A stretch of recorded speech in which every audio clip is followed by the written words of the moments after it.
VOA News. I'm Christopher Cruz reporting. Preliminary results from Sweden's parliamentary election Sunday found one of Europe's liberal nations taking a decided turn to the right.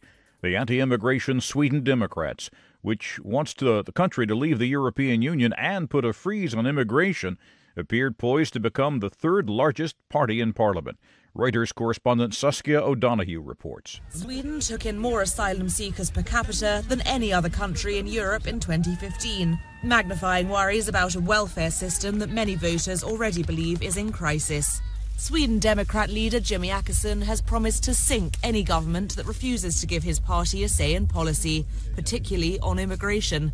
But with some kind of cooperation between parties in the centre-left and centre-right blocs the only other alternative, and with both options unpalatable to the traditional players, forming a government could take weeks. With most ballots counted, the ruling centre-left Social Democrats had 28% of the vote, trailed by the moderates with 19% and the nationalist Democrats with almost 18%. Final results are expected later Sunday. The Sweden Democrats have neo-Nazi roots.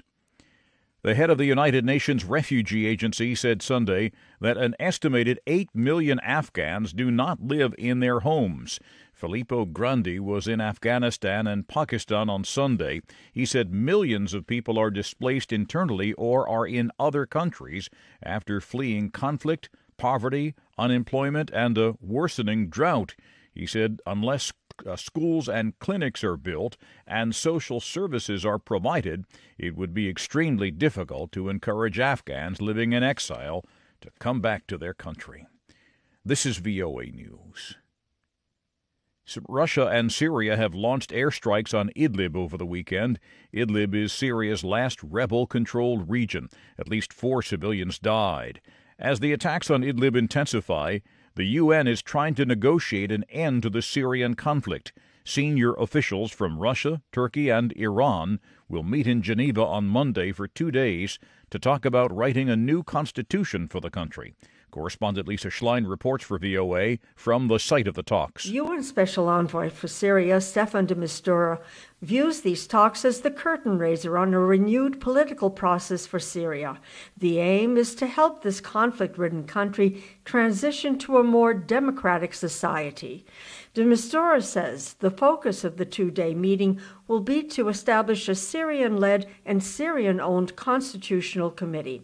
The task of the committee will be to rewrite the Syrian constitution, paving the way for new elections. But we have reached a point, due to many circumstances and realpolitik, that the Constitution Committee can be and should be now the entry point for what we call a credible political process, as long as the Constitution Committee is credible as well. And that is a major sticking point. 19 people were killed in a plane crash in South Sudan Sunday. At least 22 people were on the plane when it went down. It was flying from the international airport in the capital, Juba, to the city of Yirol. Members of the U.S. Congress continue to show concern about reports of chaos in the White House. Associated Press correspondent Shelley Adler reports. Senate Minority Whip Dick Durbin expressed grave concern. It isn't like his blizzard of bizarre tweets.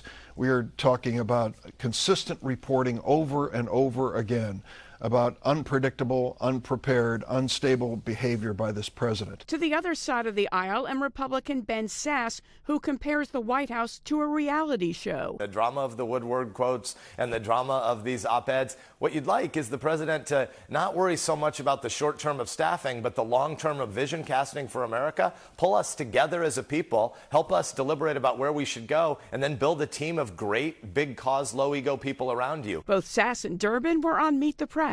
Shelley Adler, Washington. A powerful hurricane is headed toward the U.S. East Coast. The National Hurricane Center in Miami predicts it will move between Bermuda and the Bahamas Tuesday and Wednesday and will strike the U.S. southeastern coast by Thursday as a, quote, extremely dangerous major hurricane. You can find more on these and other late-breaking and developing stories from around the world around the clock at voanews.com and on the VOA News mobile app. I'm Christopher Cruz, VOA News.